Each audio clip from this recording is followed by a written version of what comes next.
Tonight, we invited Jose Maria Joy Concepcion III to talk about entrepreneurship and opportunities in ASEAN for micro, small, and medium enterprises, or MSMEs. ASEAN, as you know, is the Association of Southeast Asian Nations, a bloc of countries that includes the Philippines. Mr. Concepcion was chairman of the ASEAN Business Advisory Council, or BAC, when the Philippines chaired that regional grouping in 2017. Since then, he has continued linking Filipinos with fellow entrepreneurs across Southeast Asia. That work has been an extension of his advocacy in the Philippines, where he founded the Philippine Center for Entrepreneurship, Go Negosyo. Through that organization, Mr. Concepcion hopes to alleviate poverty in the country by promoting an entrepreneurial mindset and by leading programs that help grow small businesses. His goal is to transform the Philippines into a nation of entrepreneurs. Indeed, the value of small businesses cannot be understated. MSMEs contribute 36% to the gross value added, employ 62.4% of the labor force, and account for 99.5% of the registered companies in the Philippines. MSMEs are equally important for ASEAN. They contribute 85% to employment in Southeast Asia, 44.8% to the bloc's collective GDP, or gross domestic product, and 18% to national exports. Those figures suggest that harnessing the potential of small businesses may be the key to realizing economic aspirations, not only in the Philippines, but also in ASEAN. With that, we will ask Mr. Concepcion, how do we unlock the power of MSMEs so that they can contribute more to growth and development? Thank you for making time for Business and Politics. Sir, may I call you Joey? Yes. Yeah. Okay. I'll call you Clink. Okay. Thank you for making time. Sir, a few weeks ago, you attended the ASEAN summits in Jakarta. I was surprised that there was so much attention given to MSMEs. And I suppose that's quite important to what you're doing here in the Philippines. Can you talk about what the focus is and what they're trying to do and how they're trying to link your group and the stakeholders in your group with others in the region? Well, as we know that in the 10 ASEAN countries, not everybody is doing well. I Sure. mean, Brunei, Singapore, Indonesia, Malaysia, but the rest, we're all somewhere there. No? Mm-hmm. So, and MSMEs form part of everyone's economy, including the ASEAN. And that is why the theme of ASEAN is prosperity for all. That was our theme from when we hosted it in 2017. Right. So it's very clear that ASEAN countries have to come together. And that has happened for so many years. No? But what's more important is that we really show concrete steps now on making the countries more inclusive. Okay. Okay. That's the way I believe that prosperity can be achieved for more. And that's where you see digitalization come in. Right. And many other Which is another big topic at the ASEAN summits. Yeah. Yes. Sir, there are talks about integrating or unity in ASEAN, but when I talk to some businessmen, the problem or the challenge is sometimes finding the complementarity. For example, in Davao, the businessmen said that the BIMP Ayaga, they were saying that Davao makes or sells the same things that Indonesia and Brunei are selling. What are we doing about that to, as you say, help each other, integrate? What are the programs that you're involved in? Well, the biggest challenge for the Philippines is agriculture. Okay. And this is why we took the first initiative. No? In 2017, normally as a chairman of the entire ASEAN, and you lead that conference, you have to have a legacy project. Right. Indonesia apparently had like 10 legacy projects, which is really not done. I mean, but they are that aggressive and that huge. Right. Our legacy project was MSME through what we call the ASEAN Mentorship for Entrepreneurship Network, called AMEN. It's a mentoring program. That's what Go Negosyo is doing. That's what Go Negosyo. But more than that, this is now getting all countries to bring in their mentors to help their MSMEs. I see. So fortunately, the Japan government funded the AMEN program, no? And it's in every country that it's done online, and we have mentors from Brunei, of course, mentoring their own people, following a basic curriculum that was designed for that purpose. No?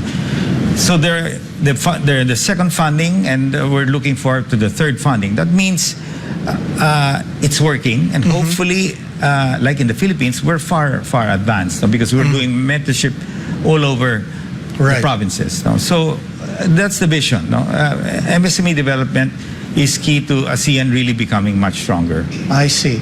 Sir, one of the things I found quite intriguing was the QR code that facilitated cross-border payments. Is that something that you're looking at? Is that something that can maybe help our MSMEs, when, in servicing, I guess, buyers or travelers from the region who are coming here in the Philippines? Is that something that will be good? What do you think? I think it will, but in general, the biggest thing to create more inclusion is digitalization. Okay. And we can really see it. I mean, Angkas, you have, Joyride and many other platforms in each country, no? Yeah. So the goal really is how do you make the ASEAN more inclusive? Right. Digitalization is the way. A payment system like an e-wallet, which we have today, Yes, yeah. GCash, Maya, Yes, etc. yeah. The respective countries have the same thing. Now, how can we interconnect these e-wallets together? Right. No.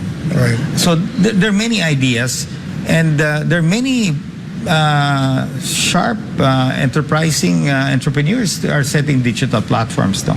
So I see that as the way of really unlocking the shackles of us, big business, Right. in just them being part of our value chain. No? They can now expand that with digitalization to e-wallets, Yeah. market platforms, etc. No? Yeah. And even mentorship. No? That's happening right now. Right. QR code, one of the Philippines is one of the countries that joined that. There's sort of an e-wallet, but the question is, how do we convince our local businesses to adopt it?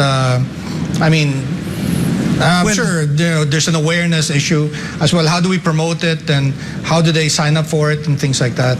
Well, right now, I think the QR code will take time, no? I mean, what we are really trying to do is to teach the MSMEs how to use these platforms. Okay. How to maximize the e-wallets that are out there, no? Right. And it's really basically access to market and access to money, no? Okay. That's critical. Now, if you look at our MSMEs here in the metropolitan area, they're not as challenged. Of course, there are people still below the poverty level, but the big brothers are right here. Now, when you go out in the provinces, agriculture remains the biggest challenge, no? And bulk of our MSMEs are in that sector. So you have that challenge. So and everybody, from the time of the father, President Marcos, with the land reform, now President Marcos taking over, moving towards block farming, in other words, going for 24 hectares at the minimum, Right. which is the recommended minimum hectareage to really have scale, no? And we have to create scale. So the president is really very passionate about it, no? And you can see that he still wants to keep the agri portfolio because it's like in Philippines Incorporated, assuming Philippines is a corporation, your problem area today is agriculture. So Right. you have to put the best people there to fix it. And that's why also in the private sector, we are supporting that initiative of the president. Yeah, with CALAP. With the Asean now, tying up MOAs. Of course, these are just signatures, no? Sure. Of different leaders. Now it's how do we get that implemented? Okay. And fortunately, Malaysia, the following after, flew in and we had the first meeting, which was a very good meeting. The ambassador of Malaysia will take a very hands-on approach here. So if we get the ASEAN countries working together, helping one another, as we did in the mentoring program, Right. And if we can do this in not only in agriculture, no? Even if agriculture is what we need, but other countries may need help in digitalization or other areas. Yeah. So this is where the exchange can happen. So do you think Go Negosyo will go regional? Do you see mentoring happening from the Philippines, say, to I don't know, maybe Brunei or? No, it's not doing that. They're copying the model that we're using right now. Here. Okay, so each of them is doing. Yes, so the they have their mentorship. own mentors. So Yeah. the Japanese who funded this, you have the curriculum that was designed. You have now mentors from Brunei who are qualified to mentor. So Thailand, Indonesia, and all of that. Yeah. So almost all countries are implementing it. No, now that is not a very difficult thing to do, Okay. no, because you have the government support of each country. the biggest challenge right now is how can we collaborate as ASEAN countries I see. and define my weakness and my strength. I see. My strength, I can help you I see. in what you need. So the complementarity. So that is what we're trying to do. Each country's strength and weakness, that's where we can now bring the real essence of why ASEAN was founded, is working and collaborating and helping one another. To me, that's when ASEAN can be, I can say, is successful. Right. And what's the dream? What's the picture in your mind when that happens, when that collaboration, that networking happens? Is it is that pushing ASEAN, the region, to the next level of being, say, maybe the factory of the world? Well, if you look at it, America has 50 states. Okay. You have Europe now. So when you are trading together and you have an integrated approach, a well-oiled block of ASEAN nations Right. coming together, as what you see in Europe, US, and other areas, Yeah. coming together gives you more scale. Okay. And more influence, more power, and of course, scale is important. Sure, So sure. I think that's the vision of ASEAN. Eventually, as countries can compete against each other, then it should be totally Open to market, open. everything, yeah. We should prepare that. Maybe not now. Yeah. We have to elevate those who are not yet at that point because Right. they'll object it. But at a certain Right. point in time, ASEAN can be similar to a Europe. No? Sure. You mentioned agriculture was one of those areas where that collaboration can happen. But the other thing I heard from those meetings is possibly the development of electric vehicles. Yes. Because Indonesia has the nickel to produce a battery, so does the Philippines. What do you think? Is there opportunity there, you think, for creating a system so that maybe ASEAN as a region supplies That's electric vehicles to the world? Is that That can be an ASEAN project. In other words, the Philippines, we mine a lot of nickel. Yes. We should add value to it, no? Right. Eventually make batteries here, no? Sure. I believe the future is going to be electric cars. I mean, I already have 2 electric cars. So I believe as electric cars go down in prices, I mean, everybody will move to electric cars. I think that's the future. So we have the natural resource for it. So how do we add value to that? To me, the battery is the main driver of that electric car. So we have the roadmap should lead towards that. So I think that that's just one example of Right. a great opportunity. So we've celebrated our 50th year during 2017. When you were chair, yeah. So we have, and I was telling my fellow chairs that we really have to not appear once a year and have all of these festivities and meetings and then go home and not do anything. Right. We have to continue to do what we have to do. So Lao is chairing next time, next year. So at this point in time, we are already preparing what we signed with the respective ASEAN countries on them collaborating with us in agriculture. And you must be pleased that what you started in 2017 is being continued by Indonesia.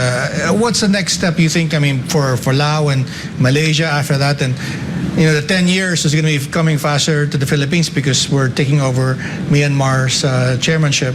Well, actually, Lao, my first role as chairman was when they were the chairman in Lao. I was appointed by Duterte back then. So my father was in ASEAN for so many years, 20 plus years. No?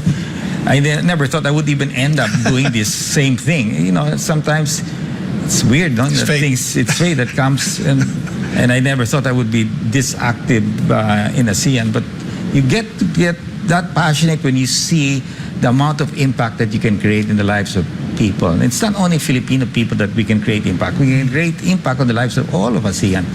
So Lao is next. It is also a country that is challenged with poverty. We're a much better position than Lao, of course. And that country needs help. But they have huge resources in agriculture. I mean, they have the Mekong River, etc.